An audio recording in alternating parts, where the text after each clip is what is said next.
Baik, Bismillahirrahmanirrahim. Assalamualaikum warahmatullahi wabarakatuh.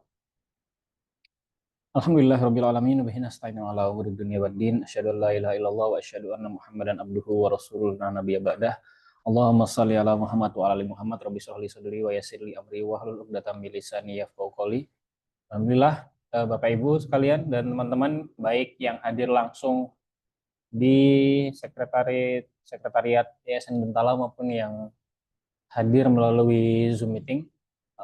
Terima kasih atas kedatangannya atau kehadirannya.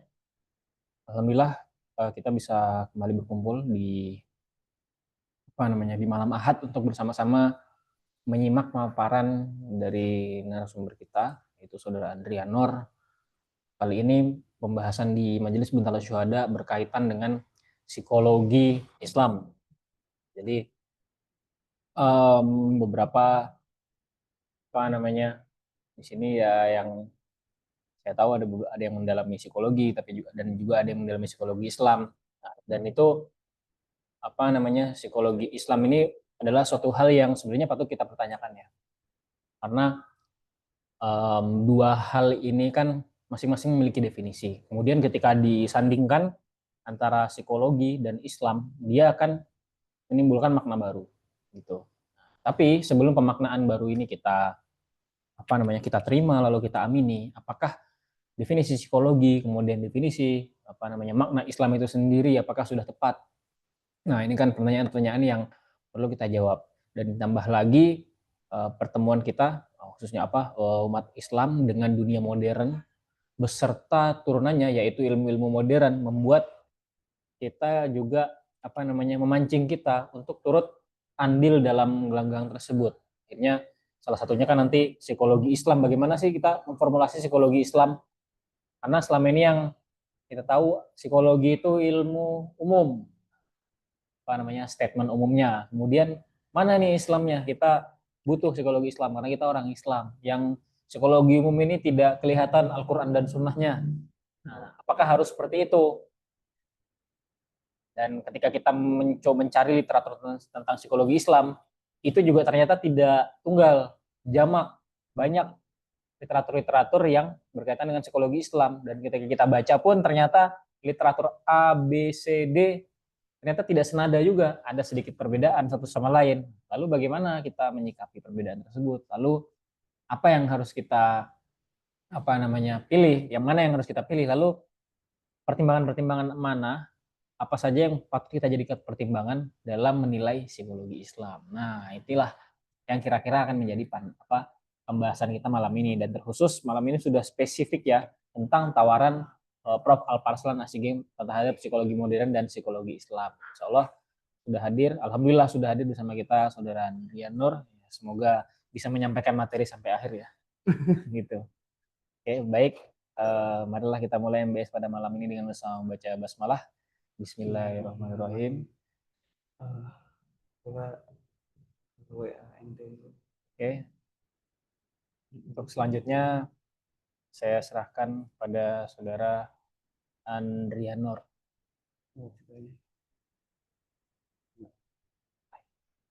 Assalamualaikum warahmatullahi wabarakatuh. A'udzubillahi minasyaitonirrajim. Bismillahirrahmanirrahim. Allahumma shalli ala sayyidina Muhammad wa ala ali sayyidina Muhammad. Ya ini pembahasan yang sebagai awalan itu pembahasan ini itu dari tulisan saya di pesantren mahasiswa Insan Adabi. Pesantren mahasiswanya itu ada tugas akhirnya. Nah, jadi bahasan ini dari tugas akhir saya di Pembina gitu. Yang mana ini juga berkaitan erat dengan tugas akhir saya di UIN Jogja kemarin gitu, yang kalau di UIN itu terkait sejarah psikologinya yang bisa dikatakan mungkin kalau bahasa akademisnya itu kayak benar-benar sebagai peneliti aja gitu yang di UIN. Nah, yang ini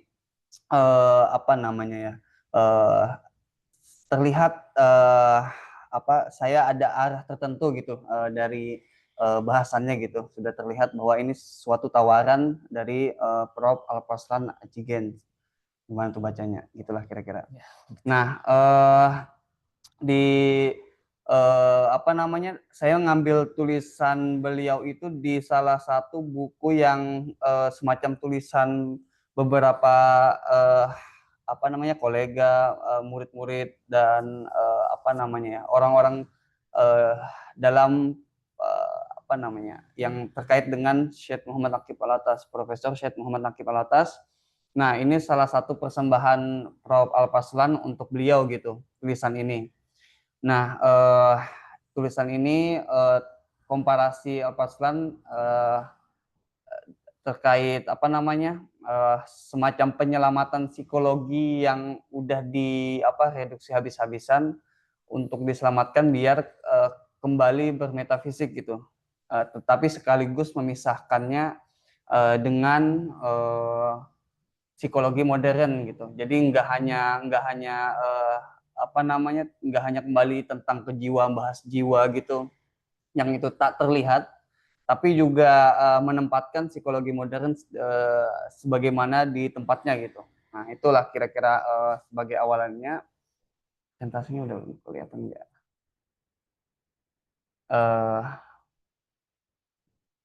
Nah, ini presentasi selanjutnya. Nah, ini saya biar diskusi kita bisa fokus, saya semacam memberikan pernyataan, ya pertanyaan juga, yaitu apakah mungkin memisahkan psikologi modern dengan psikologi Islam gitu, agar keduanya tidak saling mereduksi. Bagaimana mereduksinya nanti kita akan bahas. Jadi ketika berbicara psikologi modern, kita bisa dengan tegas mengatakan bahwa ini lingkupnya jiwa hewaniah gitu, atau animal soul, atau an-nafs al-hayawaniyah gitu. Yang ini terkait jasadiah manusia. Jadi ya ini adalah bahasan psikologi modern gitu. Nah, dan ketika berbicara psikologi Islam, kita bisa dengan tegas juga mengatakan bahwa ini lingkupnya jiwa akaliah manusia gitu, yang terkait dengan rasional soul atau nafs al-natiqah gitu, yang ini terkait ruhaniah manusia. Jadi jelas gitu perbedaannya tempat-tempatnya gitu. Nah, itu kira-kira biar kita fokus diskusi kita, bahasan saya terkait ini gitu, dan dengan tawaran Prof. Alpaslan tadi gitu. Nah, bahasannya itu ada 4, nentar sejarah psikologi dan posisi Prof. Alpaslan dalam perdebatan bidang psikologi. Nanti yang kedua terkait bagaimana Alpaslan mau mengkomparasikan dengan Imam Al-Ghazali gitu. Jadi saya harus membahas tentang Kant dulu terkait konsepsinya, konsepsi filosofisnya tentang manusia. Yang ketiga nanti menyelamatkan psikologi tradisional dan mengakomodasi psikologi modern gitu. Dan terakhir untuk memperlihatkan bagaimana jika kita tidak apa namanya, punya pegangan yang kuat atau pemahaman kuat terkait epistemologi Islam, yang itu akan bermasalah ketika bermetafisika gitu. Ntar contoh kasusnya tentu saja di psikologi Islam gitu, terutama yang saya banyak bacanya yang Indonesia, kalangan yang mengusung psikologi Islam di Indonesia, tetapi juga di luar, misalnya Hussein Rasul dan lain-lain juga beberapa saya baca gitu. Terus, nah ini terkait sejarah psikologinya, biar kita tahu dulu gitu, misalnya kondisi apa namanya, bidang psikologi itu gimana gitu. Nah, untuk awalan itu kita harus melihat dulu timeline-nya. Ini saya apa namanya, ini sebagai bagian dari tugas akhir saya di UIN kemarin, tesis saya itu. Jadi karena membahas sejarah panjang psikologi itu dalam konteks Indonesia, maksudnya terutama di Indonesianya, saya narik dari Thales dan seterusnya sampai yang terkini gitu, yang di awal itu kan psikologi itu di Yunani gitu kan. Nah, ini dari kalangan sarjana sejarawan psikologi itu memisahkan gitu antara psikologi Yunani dan psikologi modern gitu. Dan beberapa sejarawan psikologi yang di barat, nah itu juga beberapa ada yang membahas psikologi di dunia Islam gitu, bahwa ada nggak langsung ujuk-ujuk ke psikologi modern gitu, bahwa ada peran dari ketika bahasan filsafat ya itu masuk ke dunia Islam gitu. Jadi ada satu psikologi Islam di Yunani, kedua di dunia Islam, yaitu ada misalnya di situ saya taruh ada Imam Al-Ghazali, Ibnu Arabi, Al-Balkhi dan seterusnya. Yang ketiga itu ketika sudah psikologi modern. Nah, kalau dilihat di layar itu ada Aroji sama Wun gitu kan. Nah, bisa dikatakan mungkin biar lebih mudah itu kayak di antaranya itu ada Kant yang menantang psikologi gitu. Tentu bukan hanya Kant ya yang membahas bagaimana sesuatu yang ilmiah dan tidak ilmiah gitu. Nah, pokoknya di situ kalau saya naruhnya karena dia kan diakui sendiri oleh kalangan sejarawan psikologi gitu bahwa dia cukup merubah bagaimana psikologi itu gitu. Nah, sejak Wun dan seterusnya itu eh, dikatakan para sarjana bahwa sangat berusaha gitu para kalangan psikologi ini untuk menghilangkan jiwa dalam studinya gitu. Jadi biar tidak membahas sesuatu yang apa namanya yang enggak teramati gitu kan. Ya dari Wun dari laboratoriumnya itu ya itu udah betul-betul yang kata Prof. Al-Faslan itu dari human nature itu ke human behavior gitu. Udah ke yang fisikal lah kajiannya gitu. Nah, itu yang apa namanya ya, semacam di Yunani ke dunia Islam dan awal dari psikologi modern. Nah, seterusnya itu yang pojok kiri bawah itu udah misalnya udah muncul bagaimana ada Maslow, ada Frankl gitu dan seterusnya hingga muncul Prof. Malik Badri, Prof. Jaki Hadarajat, misalnya yang di Indonesia ada Pak Ancok sama Pak Nasori. Nah, itu kan psikologi Islam itu udah muncul gitu. Tetapi saat bersamaan juga atau mungkin bisa dikatakan lebih dulu itu juga ada pendekatan kritis dan alternatif gitu yang itu juga bersamaan dengan apa namanya ya kajian dekolonisasi, kajian apa ya teori-teori kritis yang muncul di apa misalnya mazhab Frankfurt gitu dan seterusnya. Nah, itu juga ramai gitu kan. Nah, itu juga memunculkan bagaimana psikologi arus utama itu, yang psikologi modern itu juga ditantang oleh mereka yang tidak suka ada suatu apa namanya narasi besar gitu, grand naratif kan. Nah, itu bahwa yang apa ya psikologi di Amerika ya untuk orang Amerika, bukan untuk orang yang di Asia misalnya. Nah, itu udah ada suara seperti itu yang itu juga beriringan dengan wacana psikologi Islam muncul gitu kan. Nah, yang di pojok kanan itu saya ada merah itu. Nah, di situ adalah tadi sorry ada kelewat. Nah, itu di situ munculnya bagaimana ya psikologi mendapatkan landasan filosofis dari positivisme logis gitu. Jadi semakin kaku, semakin kuantitatif gitu. Jadi yang misalnya anak-anak psikologi biasanya ada tuh definisi operasional. Nah, itu udah sesuatu itu udah apa namanya ya ada kuantitatifnya gitu, ada hitung-hitung matematisnya yang itu di kalangan psikologi Islam misalnya teman-teman tahu yang kayak mana zikir berpengaruh terhadap. Nah, itu udah definisi operasional lah. Nah, terus eh, bagaimana tuh posisi Prof.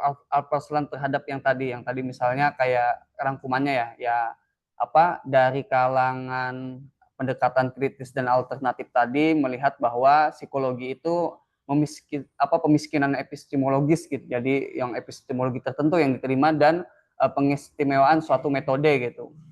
Ini metode psikologi yang ilmiah itu seperti ini gitu, udah ditetapkan. Nah, itu kalau dikritik apa datang dari kritikan para apa ya psikologi budaya dan seterusnya itu. Tapi di sisi lain psikologi arus utama juga mendapatkan kritik dari kalangan saintis, misalnya para kalangan psikologi yang betul-betul ya psikologi itu harus mengikuti fisika atau biologi gitu, yang ketat gitu kan. Nah, tapi juga ditantang bahwa ya psikologi soalnya belum ilmiah gitu, nggak setara dia sama fisika dan biologi gitu kan. Nah, misalnya teman-teman di sini ada yang mengikuti debat filsafat dan sains di Indonesia, ada beberapa buku kan itu muncul akibat perdebatan itu. Nah, itu kan salah satu yang dibahas di perdebatan itu, yang misalnya siapa ya orang-orang STF banyak itu yang ikut dalam perdebatan itu ya. Kalangan misalnya siapa ya Lutfi Ausakani gitu gitulah. Nah, itu muncul ada satu bahasan tentang bahwa psikologi itu tidak ilmiah gitu kan, kalangan saintis yang mau sains itu yang ketat gitu kan. Nah, jadi ada dua kritikan nih terhadap psikologi arus utama gitu. Yang satu, yang tadi pendekatan alternatif dan kritis itu ujungnya dapat dikatakan itu pluralisme kebenaran pengetahuan gitu, bahwa yang ini benar, yang itu benar juga gitu. Apa namanya, menghargai dan mengakui indigenous knowledge misalnya. Nah, kalau yang saintis tadi ujungnya itu menjadikan psikologi mengikuti fisika, kimia, dan biologi gitu. Yang ini jelas ditantang oleh pendekatan kritis dan alternatif. Nah, psikologi Islam itu posisinya ketika mereka berwacana terlihat mengarah ke pendekatan kritis dan alternatif gitu. Jadi seolah-olah kayak sama nih gerakannya mengkritik psikologi arus utama. Tapi di sisi lain psikologi Islam juga apa namanya mengikuti kuantifikasi di psikologi itu. Misalnya yang tadi itu ya kuantifikasi atas zikir gitu kan. Yang ini saya juga baca yang cukup panjang tulisan dari Mas Jaki dari Cadik. Nah, itu juga membahas tentang kuantifikasi itu gitu, terkait operasionalisme gitu. Nah, itu terkait di mana nih jadinya psikologi Islam nih, mau ngikutin yang mana, atau bagaimana nih kalau seperti ini gitu, ada konsekuensi ketika mereka berwacana gitu. Nah, posisi Al-Faslan dia memperlihatkan melalui komparasikan dan Al-Ghazali untuk menawarkan suatu kerangka epistemologi yang melampaui perdebatan bidang psikologi yang tadi. Nah, itu di latar itu gambaran nanti akan dijelaskan kemudian. Nah, ini posisinya apa namanya, Al-Faslan gitu. Nah, pertama-tama kita harus membahas yang tentang kannya dulu ya, untuk memahami bagaimana tawarannya Al-Faslan itu gitu. Nah, eh, kalau filsafat transendental dari Immanuel Kant ini kan terkait dengan bagaimana syarat-syarat a priori yang memungkinkan pengetahuan gitu kan. Mereka kan mau metafisika itu menjadi sebagai suatu disiplin ilmu gitu kan, suatu ilmu pengetahuan gitu.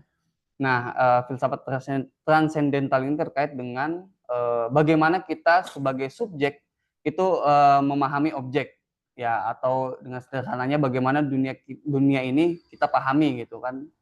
Nah, kalau katakan itu yang apa namanya, kita hanya mengetahui objek yang terberi kepada kita gitu, yang das Ding for nuns gitulah.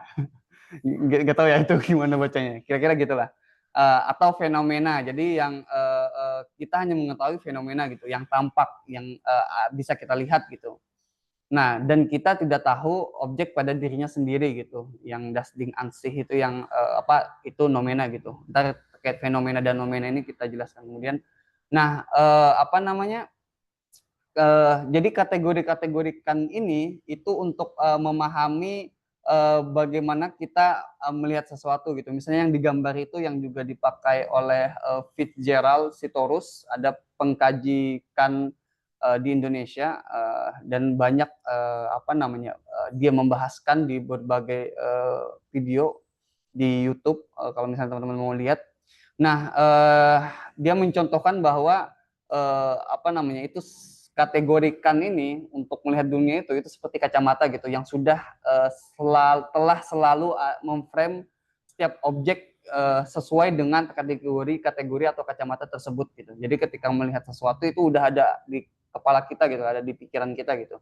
Nah, ini kalau gambarnya itu contohnya kayak kan giliranmu gitu untuk di biliar kan. Jadi nah, kan langsung mikir tuh, ini kalau aku mukul bola ini bakal ke sini ya, udah ada kausalitas dan seterusnya lah. Ada ruang di situ kan. Nah, ini biar tergambar dulu untuk kita terkait bagaimana kan memahami dunia gitu kan. Nah, jadi yang tadi itu udah dijelaskan. Nah, itu terkait dengan subjek kita manusia dengan objek sesuatu di luar kita gitu kan. Nah, itu terkait dengan bagaimana kita memahami yang itu melalui kategori dan spontanitas lah, yang kita melihat sesuatu gitu. Nah, ini terkait dengan 3 jenis putusan yang kan dikatakan mengapa namanya ya, mendamaikan rasionalisme dan empirisisme ya, gitu ya kan. Nah, tapi katanya Fitzgerald agak keluar dikit, yaitu kan bukan hanya apa ya, bukan itu tujuan utama, kan bukan mendamaikan itu, tapi dia lebih jauh untuk membangun suatu sistem yang disebut ya filsafat transcendental itu gitu. Nah, itu dari memahami objek itu ada 3 jenis putusan yang di luar itu kita tidak bisa memahami sesuatu gitu. Nah, putusan yang menjadi dasar ilmu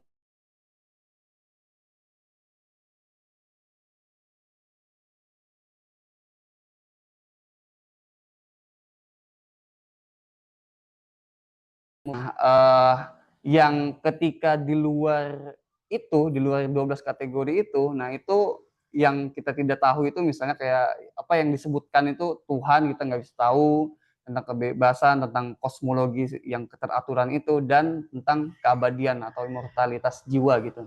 Nah ini udah nggak kita ketahui gitu, karena itu adalah nomena gitu. Nah ini terkait fenomena dan nomena itu, nah ini apa namanya, bagaimana tahap-tahap proses pengetahuan gitu kalau menurutkan gitu kan.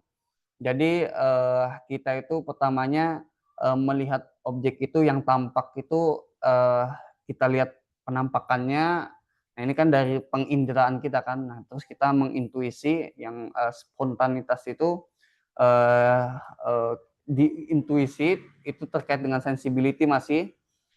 Terus itu berjalan sampai ke kita mempersepsi objek itu dan kita mengalami atau mengonsepkan itu sampai menjadi sesuatu yang bahwa kalau tadi contohnya kan biliar itu aku mukul ke sini bakal ke situ gitu bolanya gitu kan. Jadi udah sederhananya kayak gitu gitu. Jadi ada apa namanya, ada tuh apa tahap-tahapan sampai kita memahami sesuatu gitu. Yang itu terkait dengan imajinasi kita gitu. Nah, di kan itu dua yang di atas itu yang dia terima. Jadi kita misalnya yang pertama itu imajinasi reproduktif imagination itu terkait apa namanya, kita memahami sesuatu yang pernah kita lihat gitu. Misalnya kita membayangkan wajah ibu kita gitu. Nah itu merecall lah, kalau di bahasa psikologi ada tuh tentang recall gitu kan. Nah di yang kedua ini juga masih diterimakan, itu terkait productive imagination gitu, yang apa namanya, sesuatu yang menciptakan hal yang baru gitu. Jadi bukan hanya apa namanya, merecall sesuatu gitu, tapi ini juga memproduksi sesuatu yang baru gitu. Misalnya apa yang unicorn ya, misalnya gitu kan nggak ada tuh apa namanya, wujudnya gitu. Nah, itu bisa dibayangkan gitu. Jadi itu sesuatu yang baru yang bukan nge-recall gitu kan. Nah, kan itu hanya sampai itu tuh. Jadi kita mengetahui itu apa sesuatu itu terbatas sama yang bisa kita recall itu dan sesuatu yang kita apa namanya ya, imajinasi yang produktif ya. Kalau unicorn nggak bisa di tentang ilmu pengetahuan ya. Misalnya yang produktif itu kita mensintesiskan sesuatu yang misalnya di kimia dan seterusnya gitulah, ada novelty gitu kan. Nah itu yang tampak-tampak aja gitu. Nah tawaran dari apa namanya, yang komparasi Alparslan tadi itu menambahkan eh, yang terkait dengan creative imagination ini, yang itu bisa menyentuh apa namanya, sesuatu yang bisa terjelaskan gitu, yang tentang Tuhan, tentang kosmologi, tentang jiwa itu bisa ya, tapi itu lewat creative imagination yang itu ada di Imam Al-Ghazali gitu. Nah, Al-Faslan lalu membahas bahwa reproductive imagination-nya kan itu seperti tasawur, yang produktif imagination itu seperti takhayul, dan creative imagination itu tamatul, yang apa Prof. Al-Faslan langsung memperbandingkan atau menyamakan bagaimana istilah di Imam Al-Ghazali dan Immanuel Kant gitu. Jadi biar kebayang juga gitu kan orang atas tulisannya gitu kan. Jadi langsung dibandingkan istilah-istilah yang dipakai. Yang creative imagination ini ya tentu apa namanya, itu melalui penjelasannya yang itu dipotongkan gitu. Misalnya kayak ya pengalaman spiritual itu nggak ada gitu karena nggak tampak gitu kan. Nah itu yang kata Alpaslan itu lewat hati itu yang kop gitu. Jadi ketika manusia memahami sesuatu itu dia melalui indera eksternal gitu kan, yang ini terkait dengan yang empiris yang kita alami gitu kan. Nah itu ini juga sebagai apa namanya sumber-sumber apa pengetahuan dalam Islam gitu kan. Jadi melalui indera-indera eksternal itu ya peraba.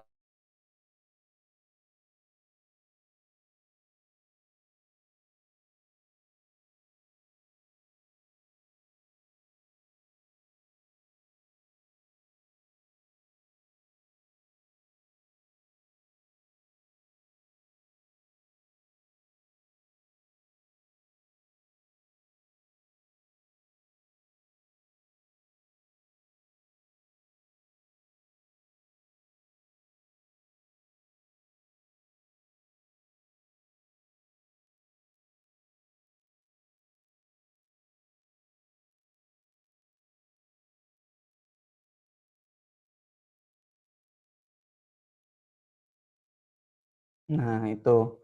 Jadi apa namanya yang sumber-sumber pengetahuan ini yang bisa membawa kita yang tadi mengenal jiwa, mengetahui tentang jiwa itu gitu. Lewat apa?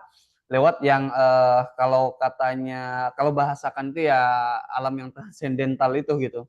Nah itu kita bisa capai melalui hati gitu, bahwa yang kalau kita mau kenal diri kita yaitu melalui perjalanan spiritual gitu kan. Nah, ini apa namanya?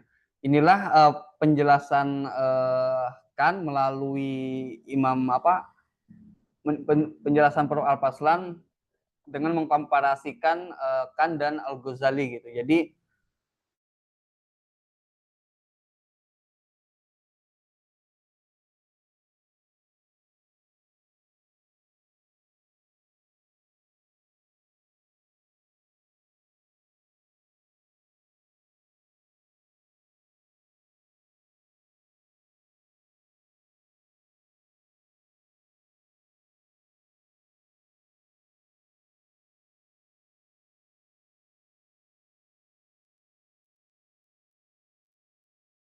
karena kan apa namanya terbatas ke sumber-sumber yang hanya yang fenomena yang disebutnya fenomena yang tampak saja, nah maka apa ya ya walaupun tersistematis dengan baik cara kita mengetahui itu, cara kita berpikir gitu, nah itu harus di apa namanya diselamatkan dengan penjelasan Imam Al-Ghazali gitu yang dipakai oleh Prof. Al-Faslan gitu, yang terkait dengan bagaimana kita melalui hati itu, melalui kop itu bisa mengetahui tentang jiwa gitu ya. Misalnya ini fokusnya yang tentang jiwa ya, misalnya itu tentu tentang yang lain tadi tentang Tuhan, misalnya tentang apa namanya kosmologi dan seterusnya.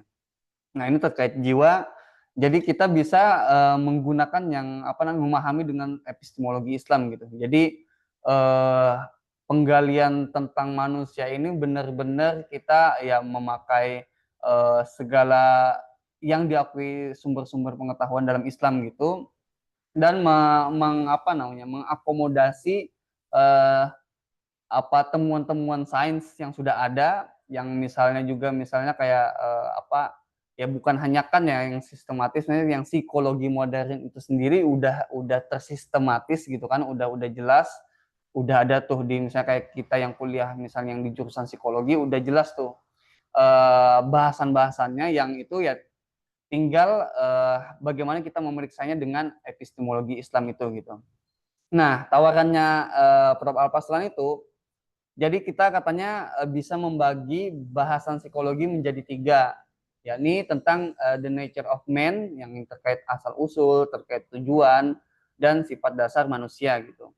Nah ini dapat dikatakan walaupun Al-Faslan nggak banyak membahas, karena dia ini cuma ada di kesimpulannya, tapi bisa kita elaborasi, dan sini juga saya butuh teman-teman yang udah banyak membaca, misalnya membaca Prof. Alatas dan apa namanya yang apa namanya referensi lain, terkait misalnya yang nafs al-mutmainnah dan seterusnya itu. Nah, ini kata Alparslan ini terkait dengan the nature of man gitu. Terus dipisah tuh bagaimana suatu bidang terkait dengan jiwa manusia dan berbagai dayanya gitu. Yang apa ya, fakultas apa ya, daya-daya lah ya bahasa Indonesianya.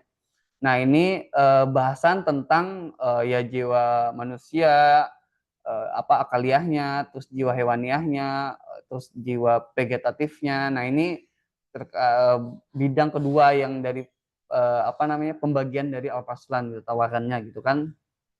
Nah, yang ketiga itu terkait dengan perasaan dan emosi gitu, feelings and emotions. Nah, jadi ada apa namanya, ada 3 bidang yang ini yang perasaan dan emosi ini yang agak sedikit dekat dengan psikologi modern gitu. Nah, ini saya menariknya lebih jauh. Jadi kalau misalnya kita lebih enaknya bahasanya, misalnya ya kalangan psikologi Islam itu ketika membahas psikologi Islam itu benar-benar yang terkait dengan apa namanya, bahasan metafisik gitu, yang benar-benar eh, yang dibahas bisa dikatakan yang ada di dalam tasawuf gitu.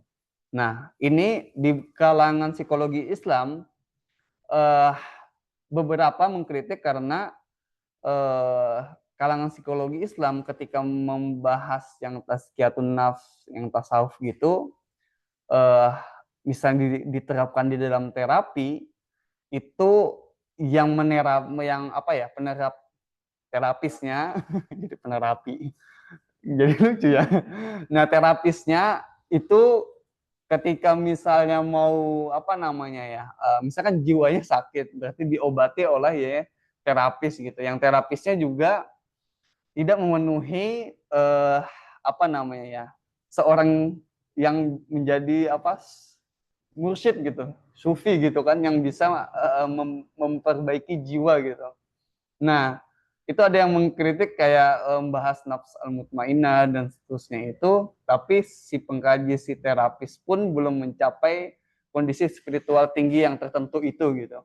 Nah, makanya di sini ada tawaran bahwa ya udah, yang kalangan psikologi Islam ini eh, apa namanya, kalau mau membahas yang terkait dengan tasawuf, terkait dengan tazkiyatun nafs itu ada di kalau di sini mungkin beberapa yang saya lihat pesertanya ada yang pernah juga saya beritahu, ada penulis namanya Novil Istikhari, itu nulis tentang apa namanya, dilema psikologi Islam ketika menarik tasawuf ke dalam kajiannya gitu. Nah, dan dia memperlihatkan bahwa ada sarjana di luar yang memakai bahasa sufisme itu dijadikan hal teknis aja gitu, dijadiin nggak sampai ke yang mengarahnya seperti hal yang epistemologis yang benar-benar terasa tasawufnya gitu. Nah, itu kalau nggak dipisahin itu jadi reduksi atas tasawuf dan psikologi modern. Misalnya dalam psikoterapi, ketika sesuatu itu kan ketika terapis itu kan ada manipulatif di situ ya, biar mengkondisikan si klien gitu kan. Nah, di tasawuf tidak ada yang manipulatif gitu. Nah, itu kan bermasalah tuh, ada reduksi terhadap psikologi modernnya, yang itu suatu terapis harus mendeteksi apa namanya, diagnos yang jelas gitu. Nah, kalau seseorang yang tidak mencapai spiritual tertentu mendiagnos jiwa kliennya, nah itu kan gimana tuh? Jadi saling tereduksi tuh, tasawufnya tereduksi, psikoterapinya tereduksi juga tuh. Jadi tinggal di apa namanya, kalau kita elaborasi penjelasan Prof. Alparslan ini, ya udah pisahin tuh psikologi Islam dan psikologi modern gitu. Yang psikologi modern selama itu tidak bertentangan dengan pandangan alam Islam itu ya bisa diterima gitu.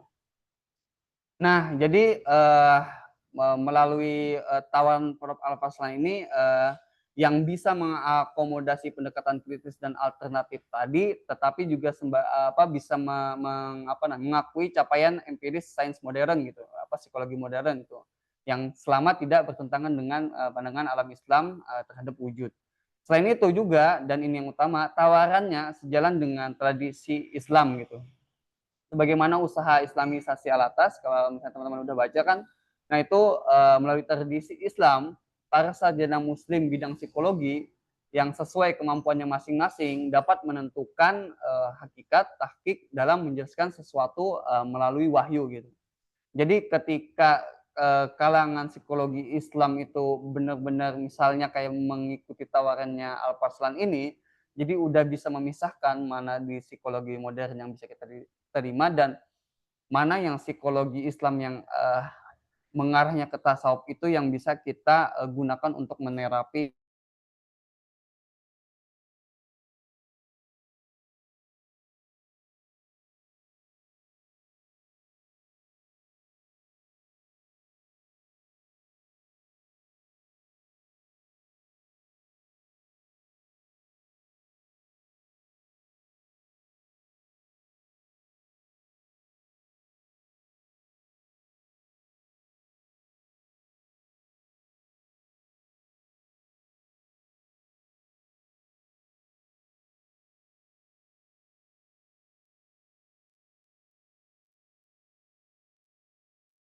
Tadi. Nah, jadi apa namanya, yaitu bagaimana misalnya kalau sebagai contohnya gitu, misalnya teman-teman yang baca, saya lupa judulnya yang ini, yang Prof. Malik Badri yang bagaimana dia menuliskan bagaimana dia menerapi orang yang non-muslim gitu. Nah, itu kan Prof. Malik Badri sebagai juga apa namanya, yang belajar dengan Al-Atas juga, dan dia memang di psikoterapinya apa, di psikologinya itu sendiri dia udah sangat menguasai. Jadi terlihat gitu di bukunya itu dia bagaimana menjelaskan Islam sebagai terapi ke yang non muslim gitu. Nah, itu kan berarti ada di diri sarjana muslim bidang psikologi itu masing-masing gitu kan. Nah, yang tadi ini yang terkait yang contoh kasusnya ya, biar terbayang bagaimana integrasi tasawuf dan psikoterapi seolah mudah, ya karena sama-sama dapat mengubah pikiran dan perilaku menjadi positif gitu kan. Terus melalui tahapan tertentu, ya misalnya kayak diagnos, terus apa namanya, beberapa tahapan itu kan. Terus dengan pemandu yang si terapisnya, ya kalau di tasawuf ada apa, mursyidnya, dan dilakukan secara autentik atau kerelaan bersama gitu. Nah, ini seperti bisa nih diintegrasikan langsung antara tasawuf dan psikoterapi gitu kan. Nah, tapi 4 poin ini ketika apa namanya, jika didalami lebih jauh akan terdapat perbedaan mendasar, terutama dalam misalnya orientasinya ketika klien ke terapis, itu orientasinya beda ketika misalnya seorang misalnya yang mau meniti jalan sufi, itu beda gitu, dan metodenya, terus tentang otentisitasnya. Nah, tasawuf berfokus pada pendekatan mendekatkan diri kepada Allah, dan sementara apa namanya, ya di psikoterapi itu hanya memodifikasi perilaku abnormal menjadi normal gitu. Dalam kerangka terapeutik yang lebih singkat, yang ada jamnya ya untuk terapi ya. Nah, di dunia sufisme kan nggak pakai jam gitu ya.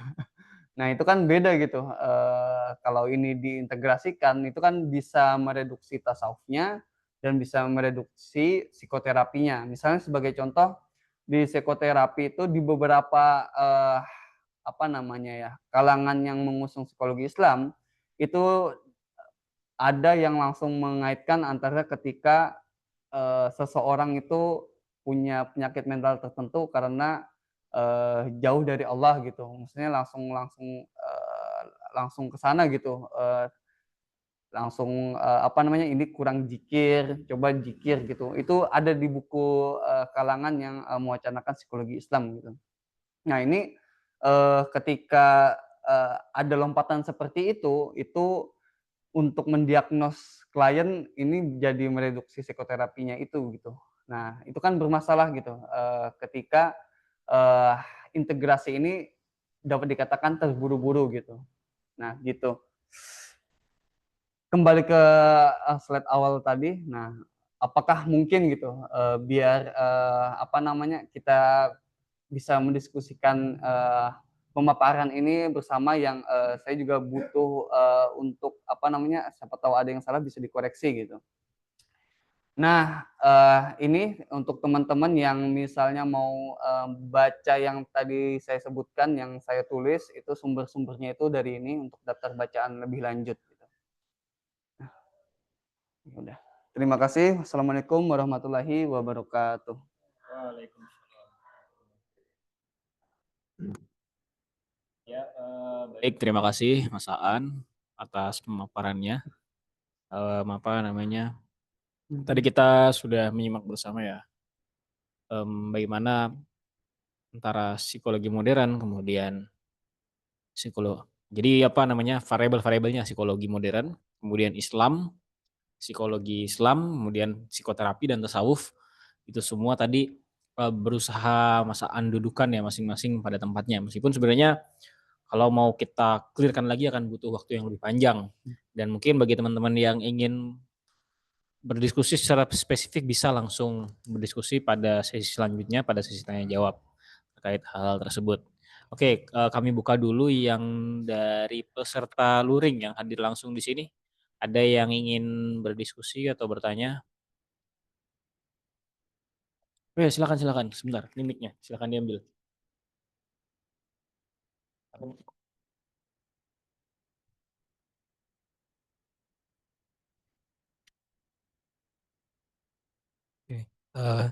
Bismillah, Assalamualaikum warahmatullahi wabarakatuh. Waalaikumsalam warahmatullahi wabarakatuh. Ya. Sebelumnya terima kasih Mas An buat materinya. Saya izin bertanya tentang ya pola apa ya eh, pengobatan terhadap orang yang punya eh, penyakit mental secara psikologis tuh kalau secara Islam tuh yang benarnya tuh kan ya kayak tadi gitu terlalu prematur langsung kayak kamu nih misalkan punya trauma yang kayak gimana juga ada dendam di hati dan sesuatu yang apa ya traumatik memanggil gitu ke itu dengan recall hal-hal yang tidak senang tuh katanya kan kayak kurang zikir salat aja itu kadang saya dengar kayak gitu tuh mungkin malah jadi judgmental gitu mohon maaf yang dimana sepertinya untuk orang-orang seperti itu tuh ada stage-nya gak sih Mas kayak kadang mereka nih dengan tenangnya bisa hanya dengan ke alam terlebih dahulu atau mendengarkan musik yang lebih suka dan itu memang sih gak langsung kayak ke agama gak langsung jadi baca Quran tapi in the end setidaknya membawa gitu dan untuk sebagian kalangan tuh katanya tuh itu ya kurang tepat kalau misalkan hal kayak gitu tuh itu katanya bisikan setan langsung zikir aja ambil wudhu itu bagus gitu in the end dan orang yang punya penyakit seperti itu mungkin pada akhirnya pun ya pengen dekat dengan Allah dan dengan ritual-ritual keagamaan tapi untuk stage awalnya dengan hal yang ya tidak full agamis itu dibenarkan dan dibolehkan tidak Mas secara psikologi Islam gitu. Apa saya mau clearkan tadi apa yang terakhir tadi kayak dibenarkan gak sih kayak saya tuh atau ya orang itu copingnya tuh dengan tidak langsung hal-hal keislaman gitu, tidak dengan zikir atau gimana, yang pada akhirnya ya pasti pengen ke sana cuman untuk menjadi jembatan nih ke kita mulai stabil dulu terhadap apa ritual keagamaan yang menenangkan tuh kadang ada hal duniawi kesenangan kita yang bisa jadi coping gitu, kayak ya ke tempat yang sepi yang kita suka atau cuman sekedar dengerin musik yang bikin kita suka dan melupain hal-hal yang jadi traumatik gitu. Mungkin itu sih. Ya, makasih. Ya, oh ya ini saya perlu pertegas dulu ke teman-teman sekalian, saya bukan ini ya jurusan psikologi apa namanya kalau di UGM itu ya, jurusan psikologi klinis. Iya klinis ataupun psikologi dapat dikatakan psikologi akademis dan psikologi klinis gitu kan, yang akademis itu yang apa sarjana apa magister sains ya, yang kalau di S2-nya ya. Nah, itu psikologinya kan belajar psikologi sebagai sarjana psikologi di bidang akademiknya gitu kan, bukan di klinisnya. Nah, saya bukan dua-duanya itu, saya di lulusan Interdisciplinary Islamic Studies UIN, konsentrasi psikologi pendidikan Islam gitu. Jadi secara teknisnya saya dapat dikatakan sangat sedikit bacaannya terkait teknis-teknisnya gitu. apa namanya ya, makanya di tesis saya itu terkait dengan sejarah psikologi Islam. Jadi saya hanya membaca psikologi Islam sebagai wacana gitu, sebagai perdebatan akademik gitu. Yang ini lebih ke mengarah bagaimana kita mendudukan psikologi Islam dalam wacana akademik ini gitu, karena psikologi Islam ditantang gitu. Nah itu kalau teknis-teknis seperti ini saya nggak banyak baca, jadi mungkin di sini malah yang teman-teman yang hadir mungkin yang bisa membantu saya menjawab ini, yang terkait misalnya kayak tadi itu apa, bagaimana coping seseorang yang ketika ada tertentu nggak langsung ke loncat ke apa ya, jikir dibanyakin gitu-gitu kan. Nah itu, saya melihatnya itu sebagai ini masalah nih kalau misalnya ada lompatan-lompatan seperti itu gitu. Misalnya ada pasien datang dengan penyakit mental tertentu langsung disuruh jikir gitu kan. Makanya di beberapa jurnal itu juga ada yang seperti itu yang sejauh pengkajian saya kebanyakannya bermasalah terus karena seperti mengkuantifikasi jikir gitu. Ntar ada yang mengkondisikan bagaimana seseorang yang diobati secara jikir gitu, dimana ada yang diobati bukan jikir gitu. Terus ada beberapa jurnal yang menunjukkan bahwa jikir tidak berpengaruh terhadap, nah itu kan bermasalah tuh, berarti ketika berzikir yang nggak ngaruh gitu sama. Nah itu kalau terjadi seperti itu bagaimana gitu. Nah saya lebih menanyakan hal itunya gitu. Terima kasih. Gitu.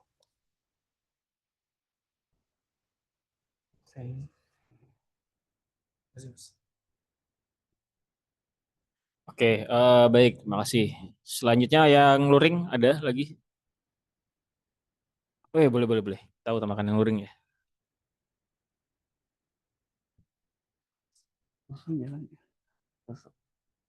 Bismillahirrahmanirrahim. Terima kasih atas kesempatan yang diberikan. Soal ini ya, antara wacana bagaimana psikologi dan psikologi ini mungkin ya psikologi yang murni yang berasal dari barat mungkin tradisional maupun modern gitu ya, dan psikologi Islam.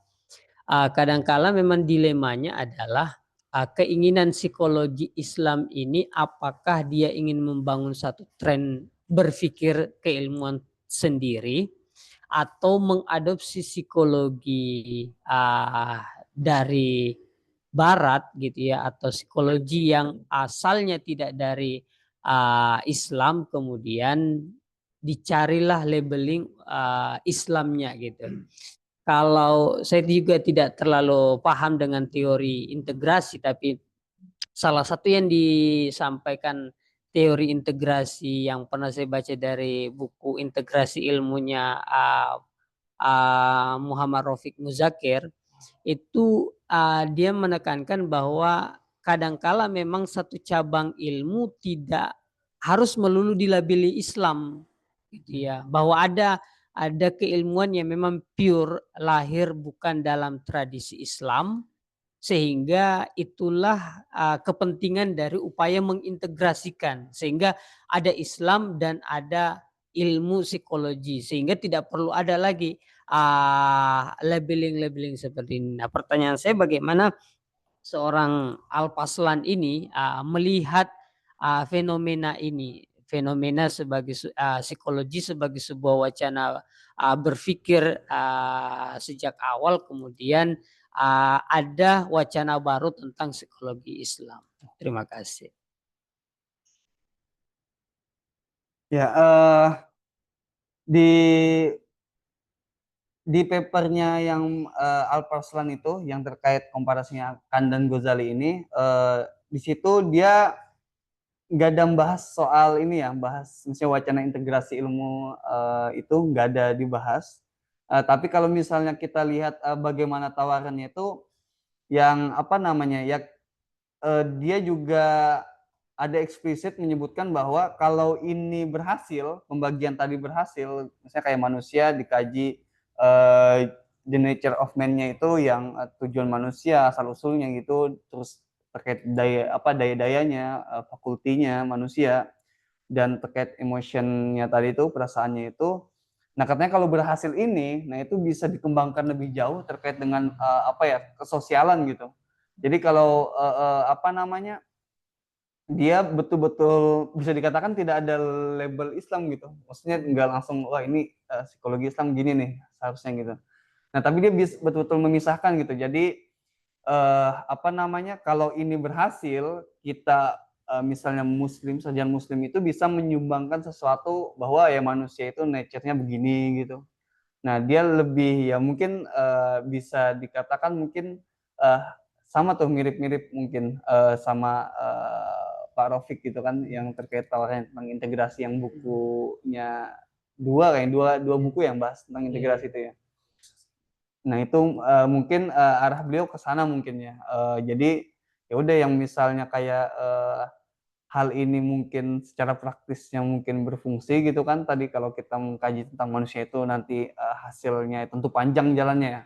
Hasilnya begini, nah itu bisa kita fungsikan ke masyarakatnya gitu. Sebenarnya di papernya Alparslan juga menyebut eksplisit gitu tentang bagaimana jika ini mungkin jika ini berhasil akan berdampak gitu. Misalnya ketika kita membahas apa namanya terkait kondisi sosial masyarakat gitu. Gitu sih Mas. Berarti ya bisa dikatakan mungkin agak sejalan mungkin ya kalau kita melihat secara apa yang saya baca gitu di Alparslannya gitu.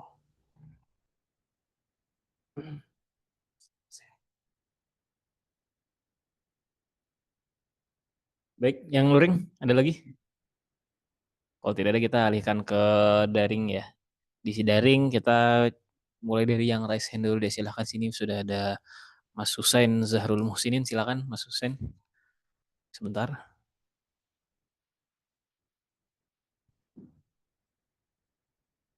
Oke, silakan Mas Husain. Baik, terima kasih kepada saudara moderator. Bismillahirrahmanirrahim.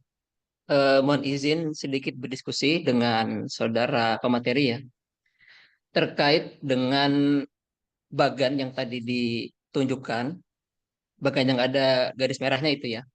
Eh, Kami pribadi belum tahu pasti apakah ini memang persis dari Prof. Alparslan atau ijtihad dari pemateri gitu ya. Pertanyaan pertama, garis garis merah itu kan memisahkan antara ya itu betul. Terima kasih. Itu memisahkan antara indera-indera eksternal dan indera internal gitu kan. Jadi indera internal itulah yang menjadi wilayah psikologi Islam, sedangkan indera eksternal itu berada di wilayah psikologi modern. Pertanyaan pertama, eh, sepaham saya, indera internal itu kan bukan berkaitan dengan eh, potensi pengalaman spiritual ya, tapi lebih kepada proses epistemologi begitu. Jadi bagaimana pengetahuan manusia itu dari yang sensibel berpindah ke intelligible, kemudian dari yang particular apa namanya sensibel ke universal intelligible itu. Jadi eh, menurut kami pribadi sebenarnya psikologi itu eh, dia juga ada proses kognisinya begitu. Tapi mungkin ada batas tertentu di mana dia tidak sampai lebih dalam daripada yang dibicarakan oleh psikologi Islam. Nah, itu menurut kami pribadi. Itu mau tanggapan dari pemateri. Kemudian yang kedua, itu uh, slide setelahnya, bagian yang putih itu. Ah, terima kasih. Di sini kami ingin bertanya, di situ kan ada perasaan dan emosi ya, feelings and emotions. Ini kan sebenarnya produk ya, produk dari apa namanya jiwa manusia. Pertanyaan kami, eh, dari mana dia diproduksi gitu? Karena kan di sini tidak tidak dirincikan secara spesifik gitu ya. Kalau indera-indera perasa, pencium segala macam itu dirincikan di indera eksternal, kemudian indera internal ada rinciannya sendiri. Sedangkan perasaan dan emosi ini seperti judul besar sendiri, tapi kita belum tahu, kita belum bisa melacak gitu dari mana dia diproduksi. Kira-kira apakah ada dari Prof. Alparslan itu statement yang menjelaskan itu? Atau kalau mungkin tidak ada, saya ingin minta pendapat atau ijtihad dari pemateri gitu. Kira-kira seperti apa prosesnya? Kalau di Prolegomena sendiri, Prof. Alatas itu kan ada ya menyebutkan tentang human emotion itu. Kalau apa namanya, Mas Adrian masih ingat itu yang di bagian rational soul ya. Cuman apakah itu maksudnya apakah sama dengan itu atau ada pendapat lain yang bisa didiskusikan? Mungkin itu pertanyaan kami ada dua. Terima kasih. Ya, makasih Mas Husen. Ini kita di beberapa ini ya bahasan tentang psikologi ini bertemu terus. Nah, ini ya tadi yang pertanyaan pertama, apakah ini dari Prof. Alpaslan atau bukan? Nah, di tulisan Prof. Alpaslan itu murni tulisan aja gitu ya, nggak ada gambaran gitu, nggak ada semacam ilustrasi di sana. Jadi ini berdasarkan pemahaman saya atas tulisan beliau gitu kan. Itu satu. Yang kedua, yang Mas jelaskan tadi, yang apa namanya terkait yang ini, nah itu ini sebagai gambaran apa yang dituliskan Prof. Alpaslan yang tadi itu, misalnya yang indera-indera internal itu kan tidak saya sebutkan sebagai sumber-sumber apa pengetahuan dalam Islam gitu. Itu kan makanya saya gambarkan ada panahnya gitu di antara 1, 2, dan 3 itu ada panah yang apa namanya di apanya ini saling saling berpadu padan. Jadi yang indera-indera internal itu nggak ada panahnya kan, jadi itu bukan itu penyambung lah gitu, itu kan yang ada dalam diri kita gitu. Jadi yang apa Mas jelaskan tadi itu yang ya seperti juga yang saya pahamin gitu, yang gambarannya ini kira-kira seperti ini gitu, yang apa namanya pemahaman saya atas penjelasan Prof. Alpaslan gitu. Tapi yang terkait indera-indera internal tadi yang seperti Mas jelaskan, yaitu saya juga memahaminya seperti itu gitu. Nah, yang ketiga apa namanya yang terkait feeling and emotion itu, nah itu Prof. Alpaslan itu yang tadi saya bilang dalam satu paragraf beliau membagi ini dalam satu paragraf di akhir. Jadi ya beliau semacam menawarkan seperti apa namanya ya menawarkan, soalnya di dalam tulisan beliau juga yang ini belum sempat saya konfirmasi ke beliau, misalnya kalau ada misalnya bisa terhubung dengan beliau soalnya ada menulis seperti ini, bahwa saya kata beliau kira-kira begini, saya punya agenda diam-diam terkait dengan bahasan saya ini gitu. Nah, cuman nggak diterusin tuh apa di tulisannya lain yang saya sejauh pembacaan saya juga nggak ada bahas psikologi yang tentang pembagiannya ini gitu. Nah, apakah ini udah belum selesai atau bagaimana gitu proyek tentang pembagian ini gitu. Jadi makanya itu tidak ada penjelasan lebih lanjut terkait yang perasaan dan emosi itu, karena juga di teksnya itu juga nggak ada dijelaskan gitu. Gitu Mas. Nih. Izin sedikit menanggapi lagi ya. Yang pertama, terima kasih klarifikasinya. Tadi saya kira garis merah itu seperti garis demarkasi gitu. Jadi ketika internal itu terpisahkan psikologi Islam, saya merasa, oh, apakah jangan-jangan psikologi modern dipahami tidak begitu gitu. Terima kasih. Cuma yang kedua, kalau memang dari Prof. Alpaslan sendiri belum menjelaskan, belum menegaskan secara eksplisit gitu ya. Saya meminta pendapat dari Mas Adrian, kira-kira emotion itu kalau dari pembacaan Mas selama meneliti sejarah psikologi, kemudian meneliti psikologi secara keilmuan ya, belum secara praktis apalagi secara klinis, itu seperti apa dari struktur jiwa manusia yang metafisik ini? Oh ya, nah ini yang apa namanya ya, kalau secara konseptualnya itu tentu dibicarakan secara panjang ya. Yang ini apa pendapat saya sendiri itu yang makanya saya memisahkan tuh psikologi Islam itu ya udah bahasannya itu yang sangat metafisik gitulah. Yang psikologi modern yang terkait misalnya yang emosi, perasaan yang betul-betul apa namanya, yaitu jiwa hewaniahnya manusia. Nah itu ya udah bahasan psikologi modern aja gitu. Yang untuk mengintegrasikan psikologi Islam dan psikologi modern ini, nah itu ada di diri si sarjana muslim itu gitu. Ketika misalnya dia kayak misalnya ini dalam hal praktisnya, ketika dia mengobati suatu pasien atau dia mungkin sebagai konsul yang ada praktisi yang konsul ke dia bagaimana mengobati pasien yang ini gitu. Nah itu dia mungkin dengan penguasaannya terhadap yang psikologi Islam itu, yang The Nature of Man dan seterusnya itu, dan psikologi modern, yang misalnya satu contoh yang terbaik saat ini ya almarhum Prof. Malik Badri.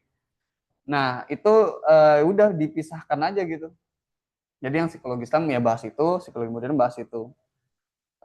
Yang terkait yang perasaan dan emosi itu ya yang hal-hal yang benar-benar yang dibahas psikologi, yang diobati oleh psikologi klinis itu Mas, kalau dalam pandangan saya ya.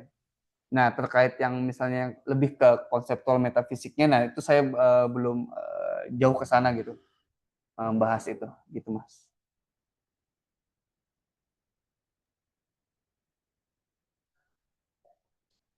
Gimana Mas Husen? Iya sih, insya Allah sementara cukup. Terima kasih kepada Mas Drianto. Oke, baik. Terima kasih. Selanjutnya kita beralih ke pertanyaan online tapi yang di kolom chat ya. Saya bantu bacakan Mas Aan.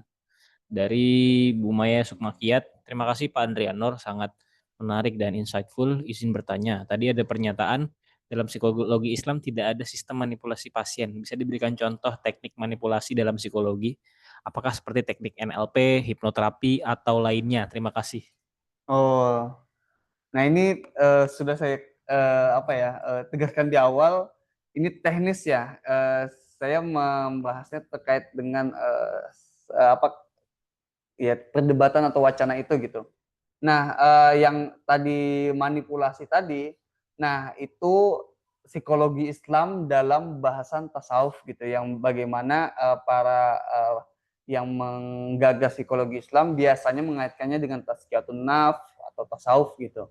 Nah, di mana ketika seseorang yang mau diobati, kalau dalam psikologi, dalam psikoterapi kan itu ada manipulasinya di situ gitu kan. Maksudnya biar pikirannya itu dalam artian misalnya negatif gitu kan. Nah itu bahwa yang dengan secara teknisnya saya hanya mengira-ngira ini ya. Jadi itu enggak natural dalam artian seperti sufisme yang itu tujuannya jelas gitu, mendekatkan diri pada Allah, dan enggak misalnya terkait ya overthinking apa segala gitu-gitu. Nah, itu kan sangat teknis yang yang itu bisa mereduksi psikoterapi tadi dan juga mereduksi tasawuf yang misalnya ya masa menjadi sufisme itu dalam waktu terapi 2 jam gitu kan, itu nggak bisa tuh. Jadi adanya reduksi itu yang bisa membuat masalah gitu kalau ketika mengintegrasikannya secara terburu-buru gitu. Ketika misalnya kalangan psikologi Islam mau memakai ini secara praktis gitu. Yang wacana ini belum saya sampai sekarang, bahkan saya membaca Hussein Rasul, kalau teman-teman tahu Profesor Hussein Rasul, itu juga mengkritik kalangan psikologi Islam yang tidak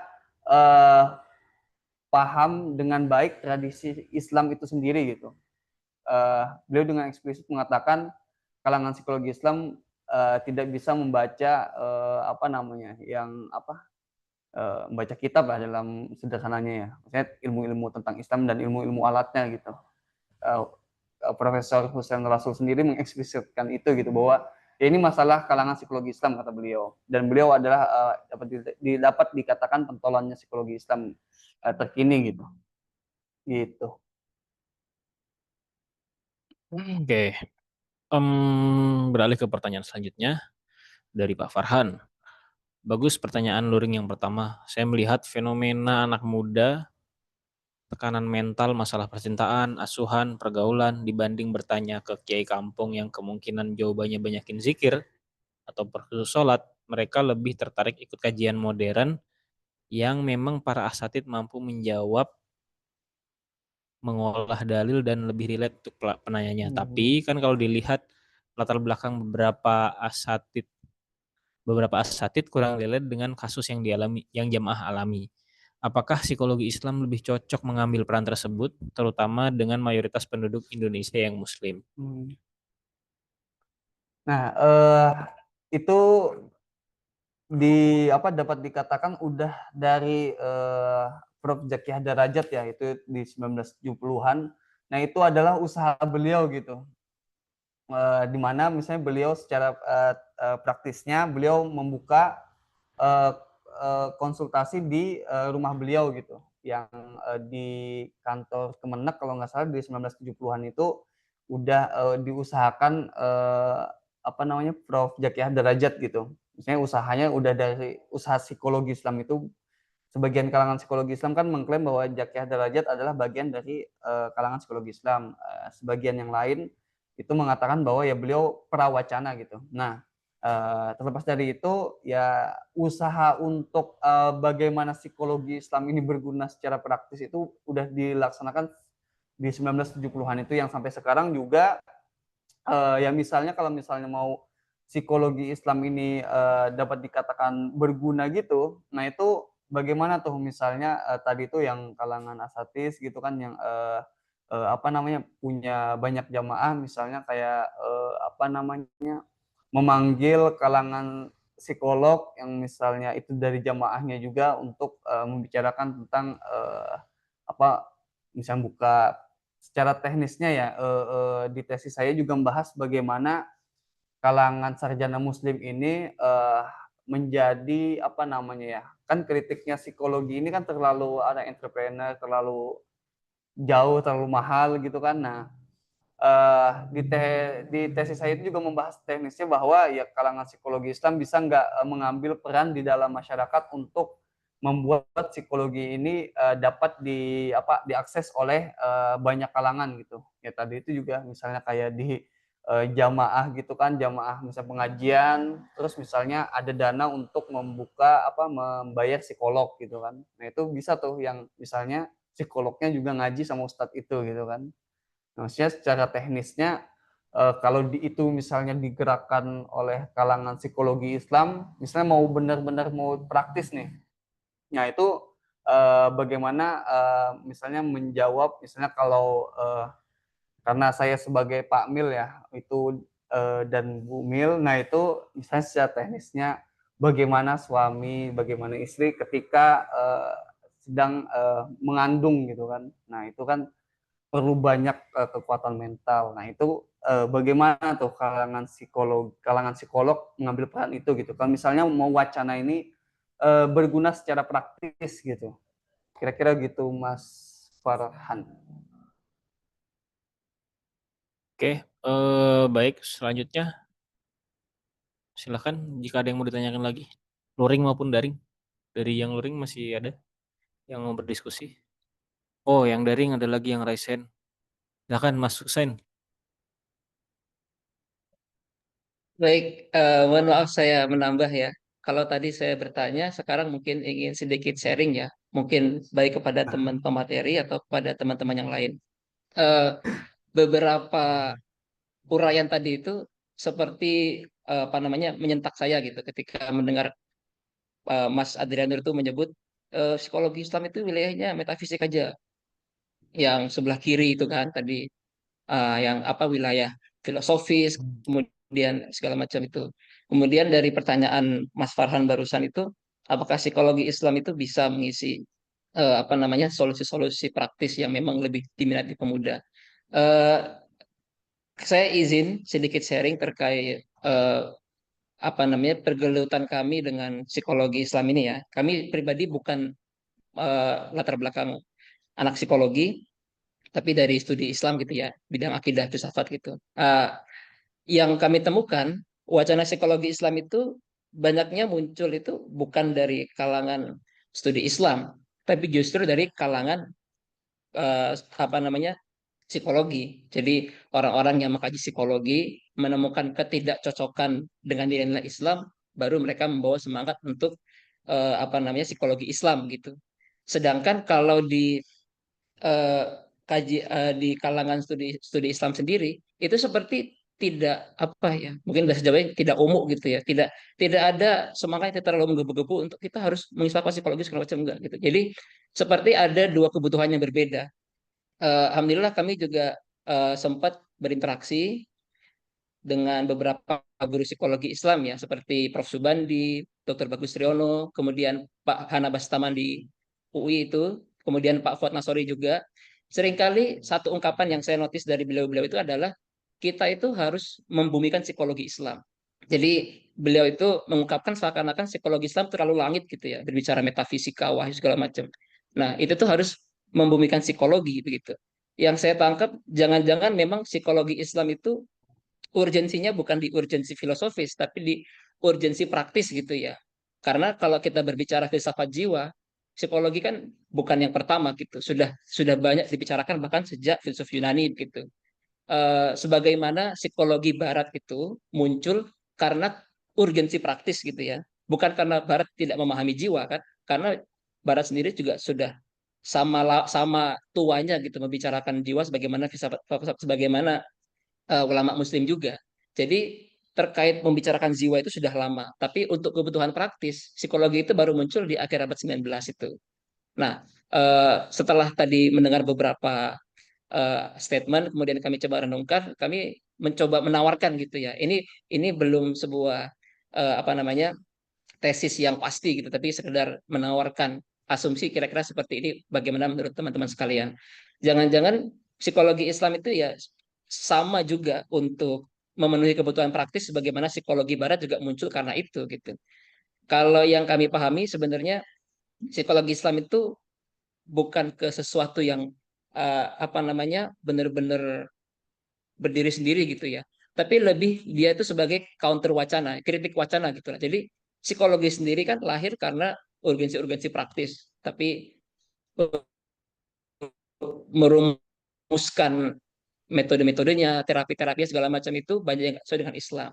Nah, jadi kita ini menurut saya, tolong dikoreksi kalau teman-teman tidak setuju.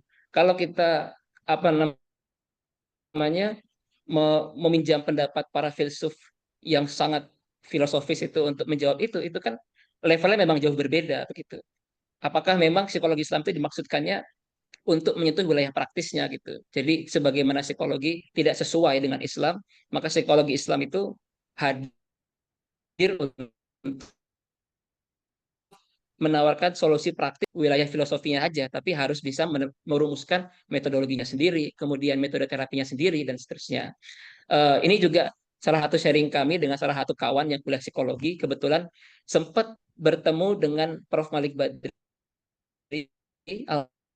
almarhum, ketika beliau mengisi di Indonesia. Teman kami itu menanyakan, Prof. Malik Badri kenapa? Karena saya ingin berdakwah dengan psikologi Islam. Karena psikologi itu menunjukkan keilmuan psikologi gitu ya. Sedangkan Islam itu ya untuk apa namanya semangat dakwah supaya orang-orang psikolog itu tidak terjerumus ke lubang biawak itu ya, fijuhridobin itu. Jadi seperti upaya penyelamatan gitu ya. Bukan berarti Islam tidak punya psikologi kan. Filsuf itu sudah apa kita katakan sudah banyak berbicara dan sepertinya sudah hampir paripurna begitulah berbicarakan jiwa. Sedangkan yang kenapa kita butuhkan itu lebih kepada kebutuhan praktis karena anak muda sekarang memiliki banyak isu kesehatan mental, memiliki banyak apa namanya emotional swing dan sebagainya gitu ya, simptom-simptom, sehingga sepertinya untuk kebutuhan praktis kita butuh psikologi Islam. Ini tawaran saya, sedikit renungan dan refleksi. Mohon tanggapan dari teman-teman semuanya. Terima kasih. Ya, ya menarik ya. Nah, yaitu terkait membumikan psikologi Islam dari para ini ya, para tokoh-tokoh psikologi Islam tadi ya, kayak Pak Fuad, Pak Bagus dan seterusnya. Nah, ketika misalnya, bukan misalnya, ini yang saya temukan kajian saya di tugas akhir di UIN itu, yang itu kesimpulannya adalah karena ini terlalu tergesa-gesa secara praktis, menjadikan wacana ini rapuh gitu. Ya misalnya kalau kita bicara manfaatnya, misalnya kayak apa namanya, misalnya teman-teman kita yang belajar psikologi Islam dan dia juga misalnya belajar klinisnya, kayak kita curhat itu nggak bayar gitulah ya. Maksudnya yang kayak gitunya apa dalam hal berguna ya berguna gitu kan. Tapi ketika misalnya mereka ini terlalu terburu-buru menerapkan praktisnya, apalagi misalnya sampai ke mengkuantifikasi zikir, nah itu kan udah masuk metodologi tertentu gitu kan. Ada sesuatu yang apa namanya teknis-teknis di psikologi itu, padahal wacana ini belum kuat dalam landasan teoritisnya gitu, tapi terburu-buru langsung diterapkan, yang ada adalah bermasalah gitu. Nah, yang kesimpulan misalnya tadi saya ada menyebut ada Mas Dekius Sadiki itu ada menulis tentang operasionalisme, bagaimana dia menemukan dan saya juga mencari paper-paper yang mengkaji tentang zikir gitu. Jadi beberapa paper kesimpulannya adalah zikir tidak berpengaruh terhadap ya misalnya kayak mengobati orang yang punya penyakit mental gitu. Nah, berarti ketika zikir tidak berpengaruh gitu kan. Nah, ini kan bermasalah gitu, ada konsekuensinya gitu. Berarti Al-Qur'an bohong gitu. Nah, ini kan masalah gitu kalau ketika ayat-ayat Al-Qur'an itu langsung ditarik menjadi sesuatu yang bisa ada sebab akibat yang langsung gitu. Nah, ini bahaya gitu kalau udah ke praktisnya yang seperti itu gitu. Nah, itu terkait yang membumikan psikologi Islam ya. Misalnya kayak saya tadi terkait dengan bagaimana psikologi Islam ini, kalangan psikologi Islam ini agar berguna, bermanfaat. Nah, itu terkait kritikan para ya tadi pendekatan kritis dan alternatif, dekolonisasi psikologi itu yang mengkritik psikologi arus utama yang terlalu entrepreneur, terlalu mahal, terlalu susah diakses oleh masyarakat umum. Nah, itu bagaimana tuh kalau secara praktisnya kalau memang kalangan psikologi Islam mau, misalnya kayak ada tawaran salah satu kalangan psikologi kritisnya di Indonesia, Pak Mulya itu. Nah, itu beliau menawarkan bahwa ya kalangan psikologi ini kalau mau bermanfaat harus bikin yayasan. Ini beliau bicara secara sekuler aja ya, bahwa ini psikologi ini terlalu jauh dari masyarakat gitu. Nah, beliau katanya ya harus bikin yayasan. Nah, kalangan psikologi Islam bisa nggak itu mengambil peran itu gitu. Misalnya kayak terjun ke masyarakat yang terdampak bencana misalnya dalam hal praktisnya gitu kan. Kalangan psikologi Islam mau nggak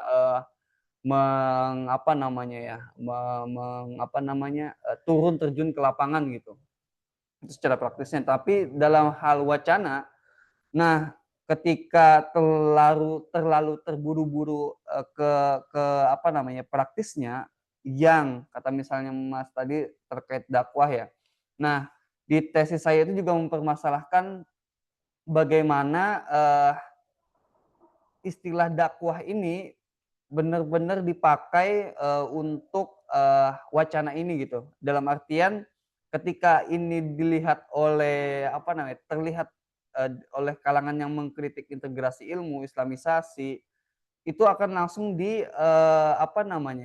mereka udah langsung dalam bahasa sederhananya males gitu, karena kita langsung ini dakwah gitu kan. Jadi misalnya kayak apa-apa itu langsung kita misalnya berbicara tentang psikologinya sendiri itu aja terbata-bata gitu. Makanya tadi saya kembali ke Hussein Rasul, dia bilang bahwa ya di kalangan psikologi Islam itu sendiri memahami psikologi modernnya itu juga masih kurang gitu. Nah, ini kita memahami psikologi modernnya sendiri, misalnya secara teoritis, misalnya ataupun secara praktis itu masih bermasalah.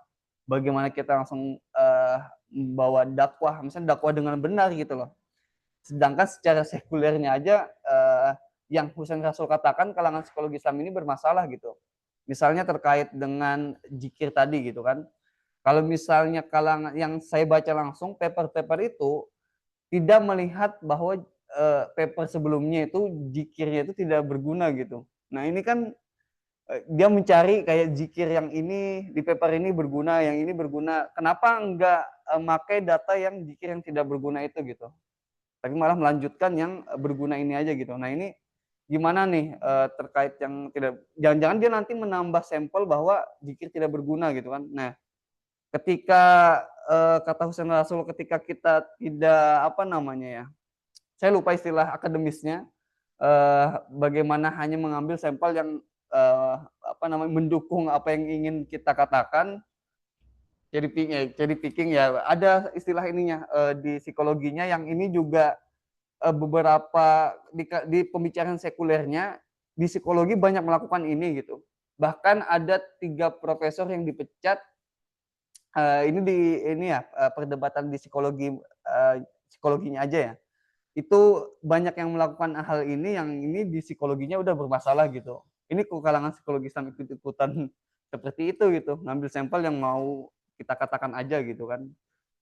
Nah, ini maksudnya makanya Hussein Rasul itu cita-citanya tinggi sekali gitu, bahwa kalangan psikologi Islam ini secara sekulernya itu harus keren juga gitu. Jangan terburu-buru misalnya yang kata beliau, ya belajar dulu gitu tradisi Islamnya gitu untuk masuk ke praktisnya. Mungkin begitu Mas Hussein.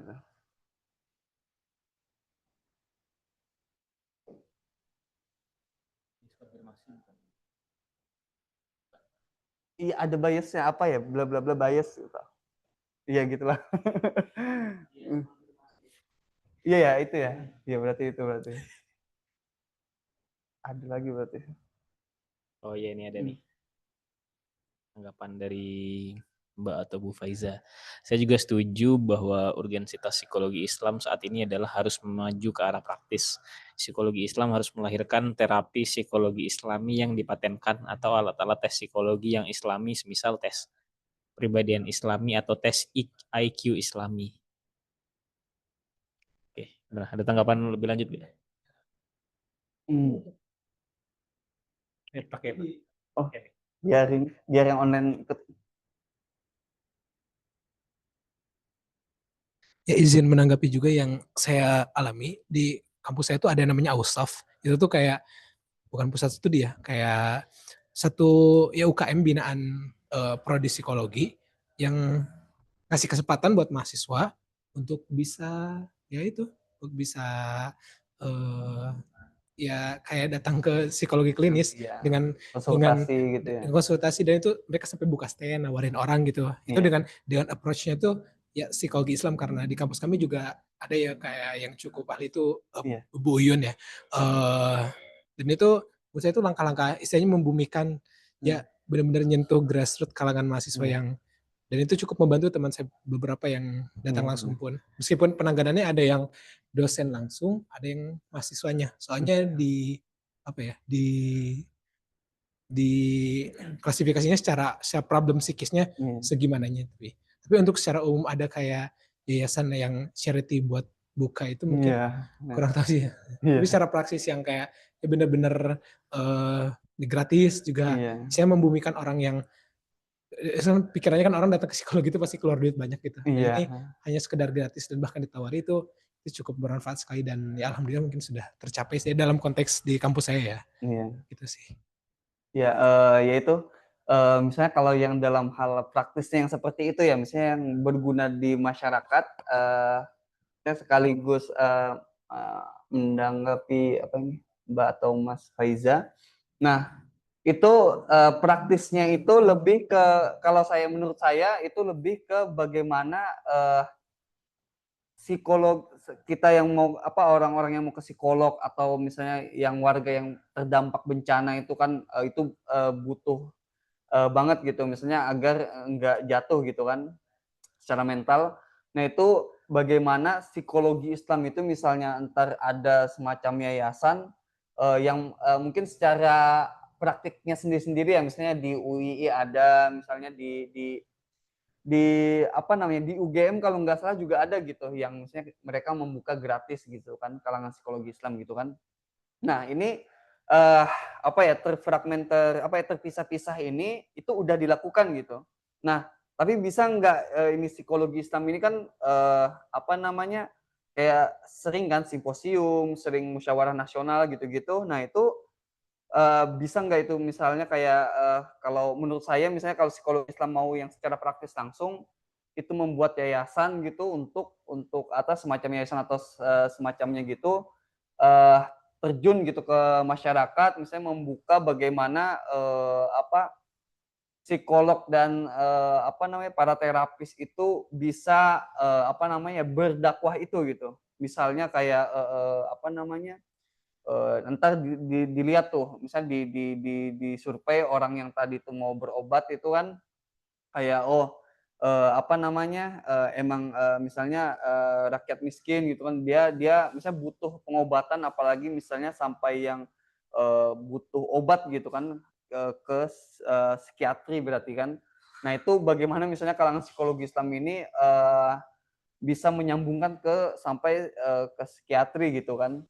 Nah itu bikin yayasan, bikin bagaimana surveinya, bagaimana orang yang boleh digratisin, dan misalnya ada yang itu secara teknisnya mungkin panjang ya.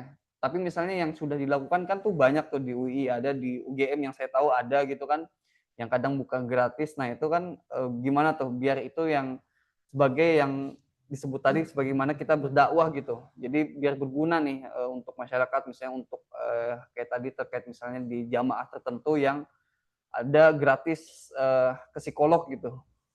Kalau secara praktisnya mungkin seperti itu gitu. Kalau ke alat tes, nah itu yang tadi saya bilang, kalau secara landasan teoritisnya, konseptualnya itu udah benar, itu bisa diturunkan gitu. Tapi misalnya kalau yang saya temukan itu secara teoritisnya, secara konseptualnya itu masih bermasalah gitu.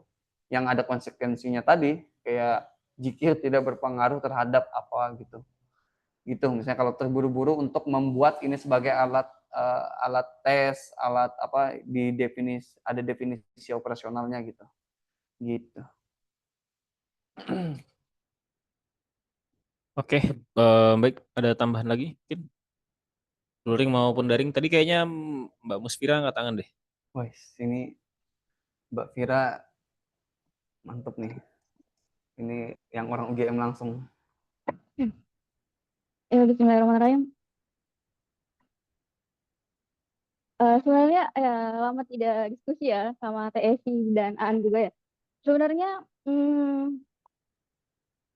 yang ingin saya tanggapi begitu ya, atau yang saya ingin coba mempertanyakan, bukan menanggapi. Yang pertama adalah kayaknya kita harus, saya setuju dengan yang pertama, saya setuju dengan Alp-Arslan bahwasannya kita kembali ke nature of man, dan ternyata ada psikologi modern dan psikologi Islam dan epistemologi Islam yang harus dikuatkan untuk membangun praktisnya.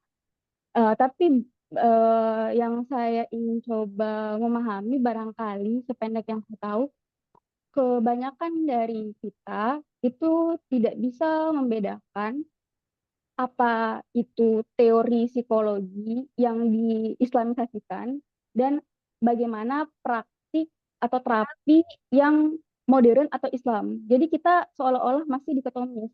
Pertama mungkin pandangan Prof. Alp-Arslan adalah jembatan kita untuk menghubungkan antara psikologi modern dan psikologi Islam. Dan itu harus diturunkan, dan itu posisi yang pertama.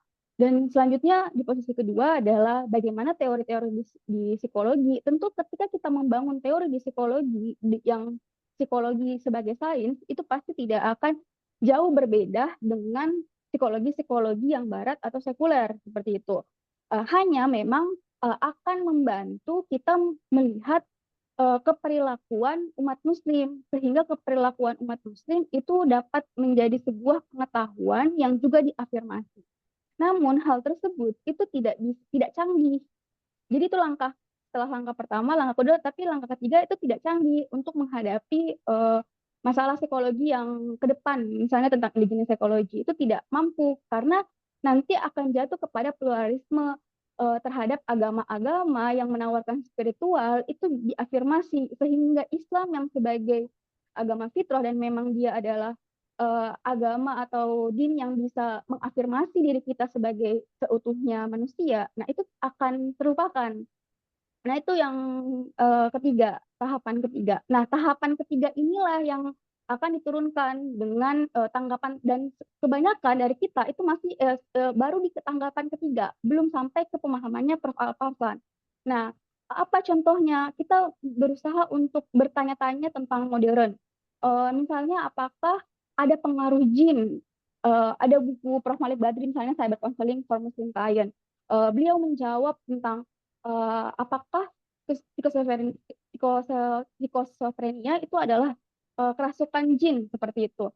Beliau mengurai bahwa ini memang adalah masalah modern yang dimana diri kita sebagai sarjana psikologi itu masih dikotomis menganggap itu dengan pendekatan behaviorism dengan keperlakuan, makanya muncul gejala-gejala di DSM misalnya ada halusinasi, ada waham kebesaran, waham jadi gibran mungkin.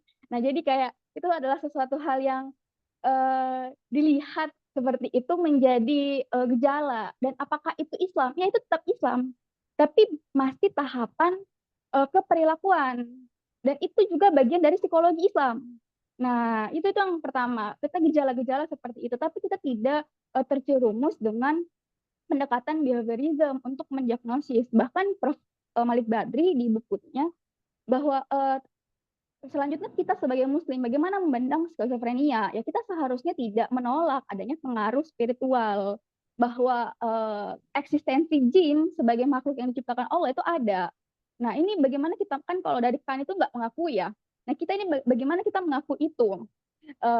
Sehingga ketika yang tadi tahapan tentang mungkin teman-teman yang isu tentang kesehatan mental dan lain sebagainya sudah banyak sekali yang bertebaran ya karena memang mental kita mungkin jiwawani kita itu belum tertangani dengan baik kayak gitu. Akibatnya memang yang dibutuhkan adalah psikologi modern saat ini. Dan apakah itu Islam? Ya tetap itu Islam.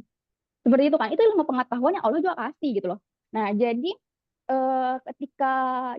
Prof. Malik Badri menanggapi ketika kita sudah menggunakan pendekatan psikologi, misalnya tentang kognitif terapi, kita sudah memberikan obat, misalnya orang skizofrenia dia muncul dopaminnya sangat tinggi, serotoninnya masih tinggi, kita berikan obat untuk penurunan. Nah, itu masih bermasalah ya. Itu masih bermasalah, maka kita bukan menambahkan Islam, tapi kita memang memahami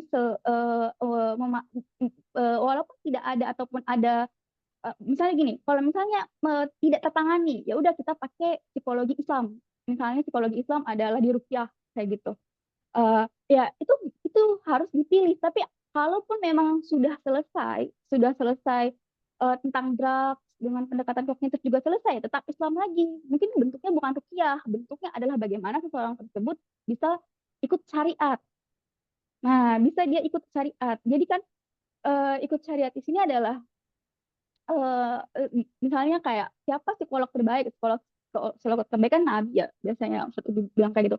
Nah, jadi kayak hal tersebutlah ketika seseorang pasien menjadi pasien atau klien itu sakit dengan gejala tadi, gejala skizofrenia, maka dia diberikan penanganan psikologi Islam sekaligus, dan drugs dan juga obat dan juga pendekatan kognitif itu bagian dari psikologi Islam, dan itu semua psikologi Islam. Jangan sampai kita tuh mendikotomis psikologi Islam itu ruqyah dan psikologi yang pada umumnya psikologi bayan adalah obat. Nah itu jangan, itu tetap satu gitu. Nah sehingga ketika saya melihat teman-teman yang menjadi praktisi itu sebenarnya mungkin secara konsep mereka tidak tahu, tapi di dalam dirinya ada iman di sana, ada hidayah di sana, sehingga ketika dia memberikan treatment kepada kliennya, walaupun tidak bisa diuraikan secara epistemologi atau secara kerangka premisnya itu jelas, tapi tetap bisa memberikan yang oke. Nah, itu jadi tapi masalahnya kajian kita ini kajian yang tahap pertama gitu. Kajian yang level yang pertama yang sedang dibahas oleh Al-Farsan. Jadi jangan sampai kita selalu melihat praktis saja. Kayak gitu. Bagaimana kita menjadi bagaimana sarjana-sarjana psikologi itu bisa menjadi kayak Prof. Malik Badri yang terinstalisasi, bukan sekedar mencopot istilah-istilah dari tasawuf yang tadi yang diceritakan.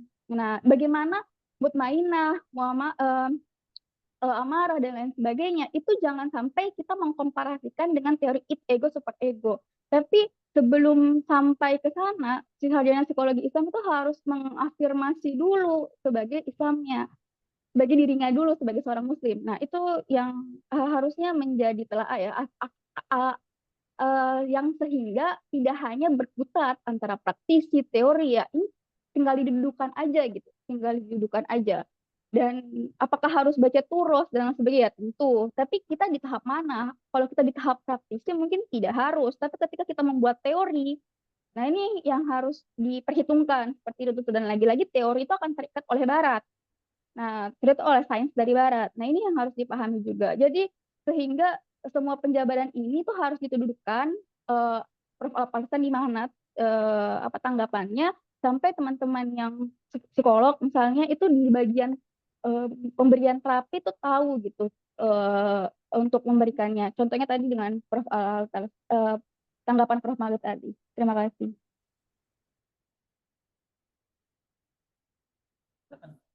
Ya, wah ini banyak ini ditambahin sama Mbak Vira ini.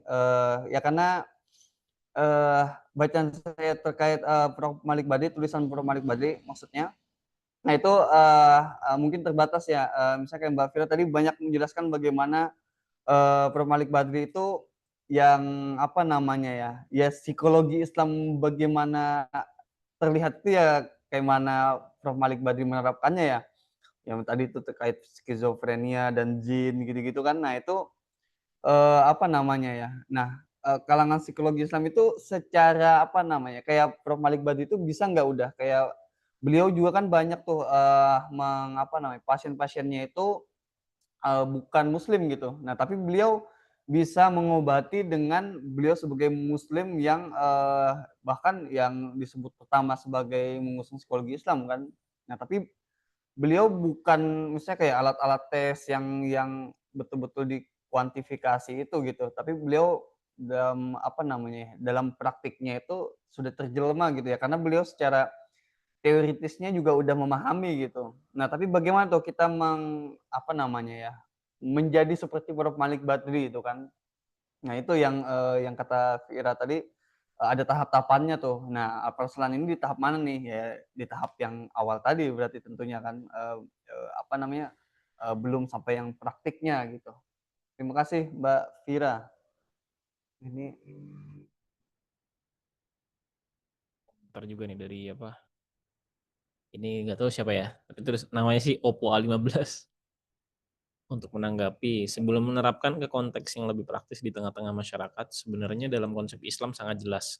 Namun dalam diri manusia sendiri terkadang tidak mampu menyikapi gejala-gejala atau kondisi jiwanya. Karena dikatakan bahwa likulli syai'in saqalah wa saqalatul qalbi zikrullah. Jadi efek atau gejala jiwa itu sebenarnya bisa muncul dari efek jiwa, hati, dan pikiran sehingga konsep Islam banyak teori dan konsep yang manusia tidak dipahami dan diimplementasikannya. Gimana Mas Andrianur? nah ya itu karena praktisnya ya, karena saya praktisnya kurang memahami ya. Mungkin Mas Reza malah yang bisa memahami terkait yang seperti ini gitu kan. Ya, gitu tanggapan saya. Apa tuh artinya? Saya kalau transliterasi gitu kurang tahu. Mungkin tulisan Arabnya ditunjukin. Mungkin bisa dicoba tulisin tulisan Arabnya ya. Ini apa Mas, Mbak atau Bapak Ibu Oppo A15. Ya, ya itu misalnya penjelasan Islam misalnya kalau kita tarik intinya ya bahwa di penjelasan Islam itu ada gitu tentang bagaimana mengenali diri dan seterusnya. Nah yang bagaimana tuh hal yang seperti itu ketika ditarik ke wacana gitu loh. Gitu kalau arah saya lebih ke sana gitu. Gimana Mas Reza? Oh ini, Mas Husen mungkin bisa ditulis artinya. Saya nggak paham sekolah ya artinya apa ya. Ya kalau apa saya sendiri sih ya, karena saya juga nggak begitu memahami konteks apa namanya psikologi Islam dan modern ini. Tapi mungkin kalau kita tarik karena epistemologis dalam kerangka disiplin ilmu secara umum, berarti yang pertama tuh kita perlu memahami ontologi ilmu itu sendiri. Dia itu ilmu apa? Mahiyahnya, dia definisi ilmu itu sendiri apa, batasan-batasannya seperti apa, sampai mana cakupan-cakupan ilmunya. Nah, lalu nanti kemudian ketika kita berjumpa dengan konteks Islam, nah bagaimana Islam melihat bagaimana bagaimana persinggungan cakupan-cakupan tersebut dengan pandangan alam Islam. Nah, sehingga nanti ketika kita sudah punya pandangan alam Islam yang clear, kemudian kita juga sudah punya pandangan terhadap ilmu tersebut, baik metodenya, kemudian objeknya yang clear seperti apa. Nah, kita bisa menempatkan objek-objek tersebut sesuai tempatnya, sehingga nanti ada afirmasi dan ada negasi. Mana yang masih bisa kita terima, mana yang tidak gitu. Ini bisa berlaku di bidang-bidang lain, baik psikologi ataupun ilmu-ilmu lainnya gitu. Oh, ini ada hadisnya dari Mas Husain an Abdillah bin Umar an Nabi sallallahu alaihi wasallam annahu kana yaqul likulli syai'in siqalatun wa siqalatul qulubi dzikrullahi wa ma min syai'in anja min adzabillah min dzikrillah qalu walal jihadu fisabilillah qala wala an yadriba bisyaifihi hatta yan qati'ah dari Baihaqi. Oh gitu ya. Oke, baik. Wah, agak berat ini kalau sudah hadis ini. Saya nggak beranilah menyentuh itu. Oke, ada lagi nggak yang lain mau memberi tanggapan? Karena Mas Aan mau ngasih tanggapan tambahan? Eh, cukup Mas Risa itu udah menjelaskan. Oke, Pak Diren yang dari maupun luring ada tambahan lagi tidak?